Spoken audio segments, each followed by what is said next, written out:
Welcome to On the Spot, Portland Community College's new podcast brought to you by Internal Communications. This is where you get straight answers to the question PCC employees most want to know. Every episode, we dive into topics submitted by PCC employees, whether it's about college operations, our community, or the amazing people behind the scenes. We're on the spot for you. And the best part, each episode is short and to the point. On the Spot is a perfect, quick listen during your busy day. New episodes will be released every 2 weeks, so make sure to subscribe. I'm Danielle Gabriel, PCC's Marketing Director, and your host today.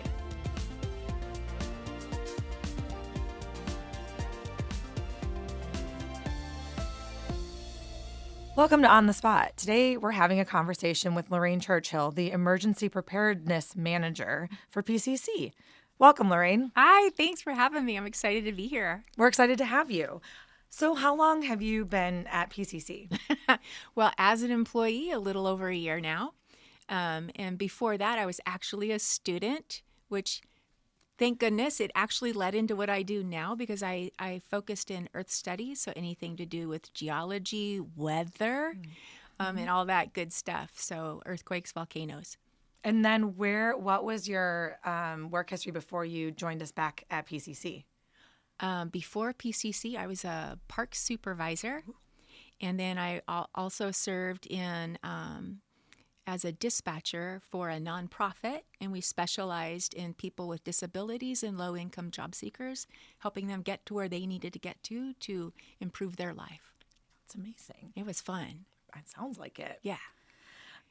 So from your perspective, what are some of the biggest emergency preparedness challenges that community colleges in general face, and a little bit more specifically PCC, and what can the college do to address them?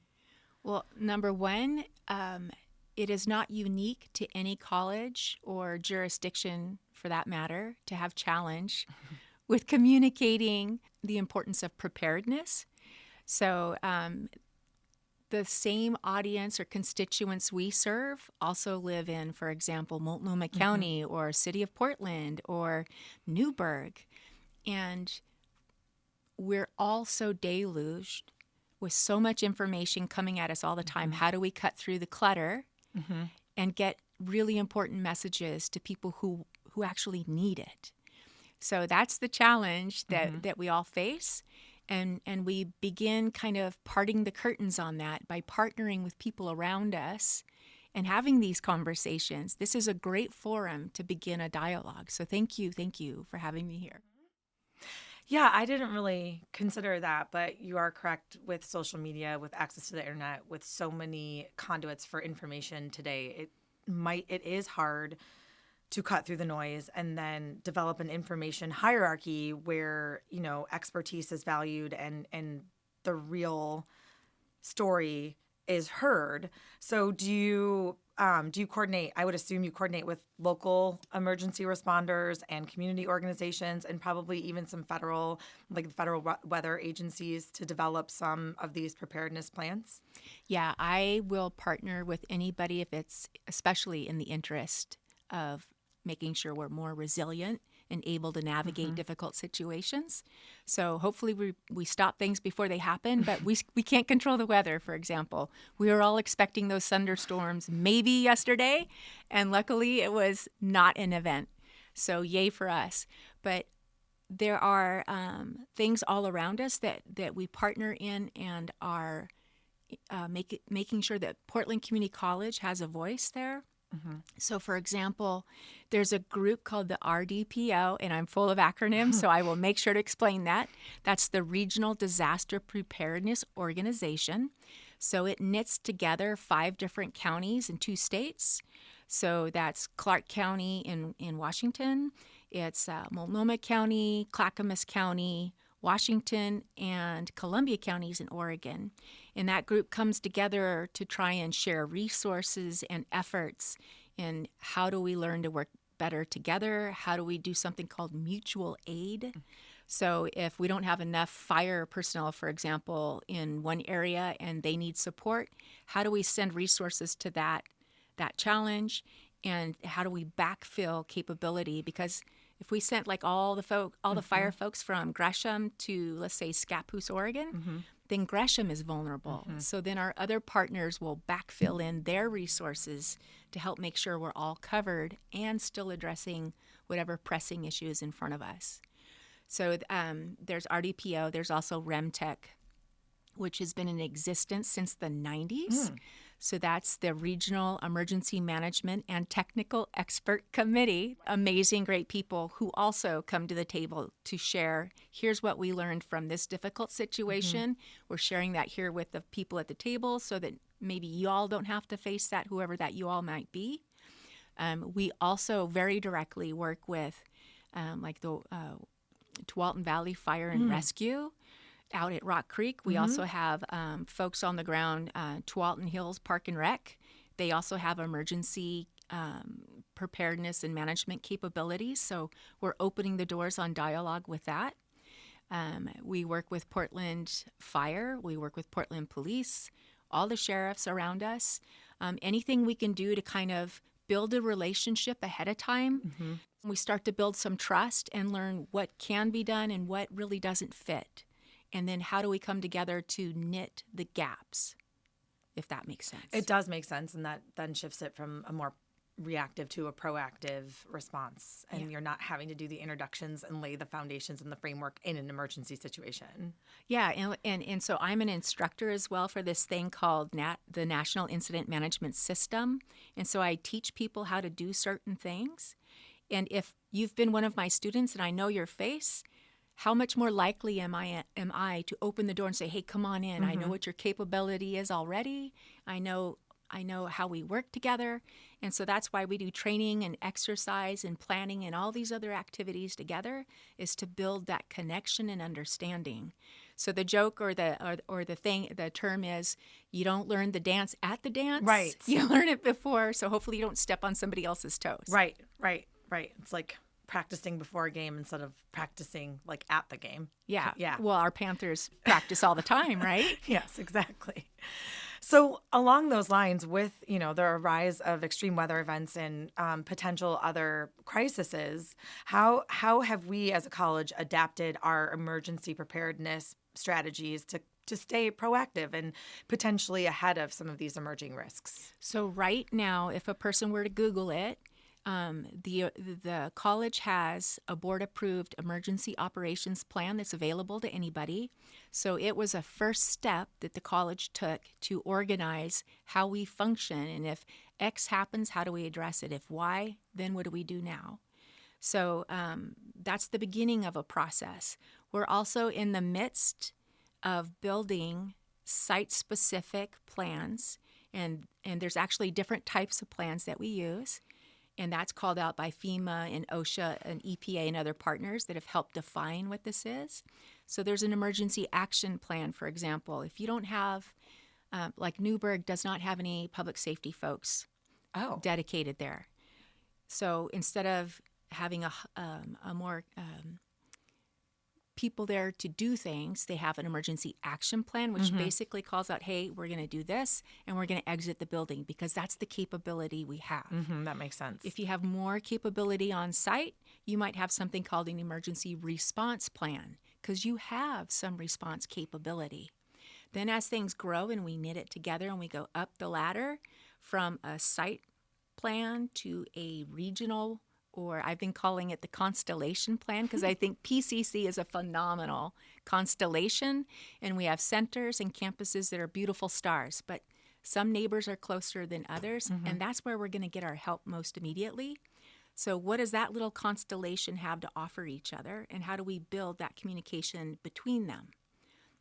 So that'll be like a regionalized plan, if you will.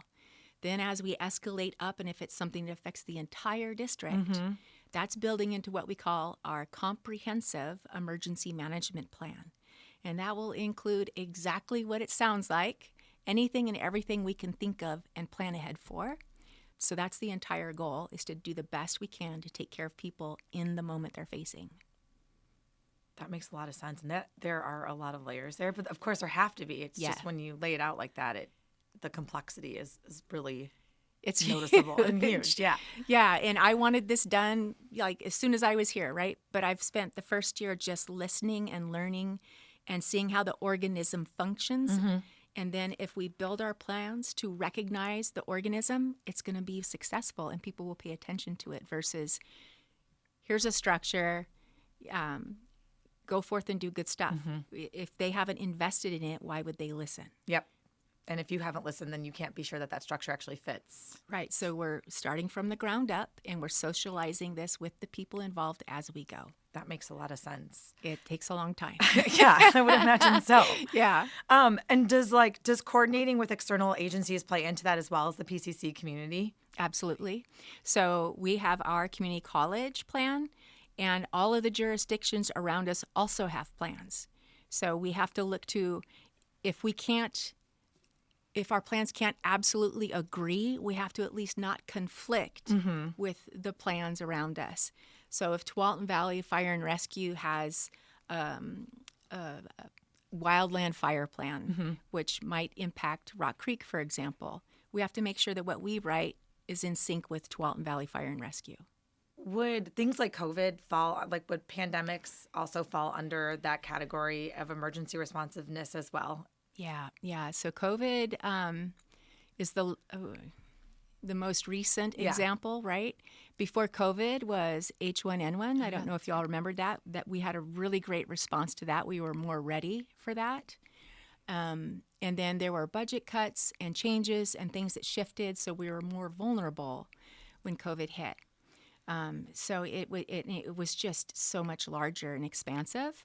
But we do have systems that we can tap into and build upon. So like the SNS, you might hear medical or nursing or public health folks say, that's the Strategic National Stockpile. Okay. So those are locations over the U.S. where we preset pre-identified goods so that if something happens, we can more rapidly deploy, let's say, N95 masks or gowns or gloves. And of course, there's other things too, like vaccines or other things. But we work really hard to plan all this ahead of time. That's what emergency managers do, is we think about the worst things. And like, we are not the funnest people to hang out with maybe at a party. Or you have really great stories, one of the two. Depends we have on... lots of stories, but we're natural warriors, so we harness that power and use it for good. So along those lines, I think you mentioned exercises. Do we conduct regular drills or simulation exercises right now at PCC? So next month, in fact, we are conducting fire evacuation drill exercises at all of our campuses and also at our Scappoose location, OMIC. They volunteered and say, hey, we want to do this again. So last year we conducted a lot of these smaller fire evacuation exercises at our centers. And we then conducted an after-action process where we took feedback from the people that participated, said, how do we learn from what we've done already to build better for the larger scale campus-based exercises? One of those outcomes, part of the listening tour, if you will, is there's never been an evening time fire evacuation exercise at PCC. So this go round, starting tax day, folks, we're going to have not just daytime exercises, but we're going to expand that into an evening shift. So people who have never had opportunity have a chance to go, oh, this is the sound I hear. This is where my safe assembly point is, or safe assembly area.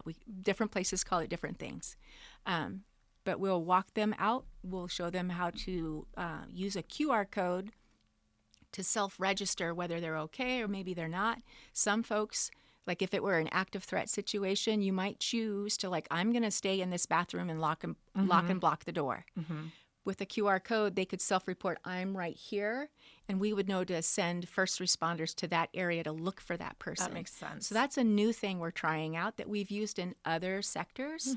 So I've worked for some pretty large global enterprises, and the QR code comes, there's no perfect answer. Let me just put that out there, because a lot of people, well, what about if all these things fall down? I'm like, well, things do fall down. Okay, but we're trying everything we can to create a more robust system, and especially since we have people who are not over 18 I sent my son to Portland Community College. If something happened, I guarantee you it'd be really tough to keep me away if I don't know where my son is. Right. Right? Yeah. So with the QR code, that person can self-report, and it's all voluntary. They can self-report, hey, maybe I'm not even on campus today. So, okay, great. We know that now. And so we have trusted folks who monitor. It feeds a live Excel sheet. And if an entry pops up on a red column, which is I have a mobility issue or I've sequestered myself in this particular area, we make sure dispatch gets that right away. And then they share it with the incoming first responders so we know how to prioritize response. That's awesome, especially in situations where people may not want to draw attention to themselves. And there's still a way for them to be noted and accessed by emergency personnel at some point in that process. Yeah. So how can we as faculty and staff, and then also even if students wanted to get involved, ensure that we're trained and informed about emergency procedures and help our community members in case a situation like that comes up? So if you've ever received an email from me, you'll see in my signature block it says prepare one, ready all. Because if one person is trained up even just a little bit, that means that we don't have to send resources to assist that person, and then they can turn around and help the people around them. So I will teach at midnight if that's what it takes. I've done it. We are also working on bringing back to life something called it's a CERT team, Community Emergency Response Team. That's a nationally recognized group of people that receive particular training in the event of, let's say, an earthquake. We'll give that an example. That's an extreme example, but they also have been used to support first aid and other things during events and public activities. So we'll conduct basic training, and then we want to expand that and offer a college CERT team. And those folks will receive additional training and vetting. And we already have gear that we've received free from our Citizen Corps partners around us. So we bring that here now to offer to our community. And I've been offering anyone who wants to sit down and do like a brown bag lunch for them. I'll talk about what is incident command system, which I call incident communication system, because that's really what it's about. If you can't communicate a plan, the plan doesn't matter. True story. Right? So everything is about communication. So again, thankful to be here. Very, very excited to be with you. And if anyone has interest, we did establish a general email that comes to me and a couple other people. It's prepare@pcc.edu. And so we monitor that. And if someone has a question, we'll make sure to follow up on that. It can take me a while. I'm a department of one. Right. And so I encourage people just call me, text me, and I will get back to you. It just takes a little bit sometimes. Well, thank you, Lorraine, for joining us today. And just as a recap, we are speaking to Lorraine Churchill. She is the Emergency Preparedness Manager here at PCC. And you are listening to On the Spot. Thank you so much for joining us for this episode. And thank you for being a part of our PCC community. Oh, thank you.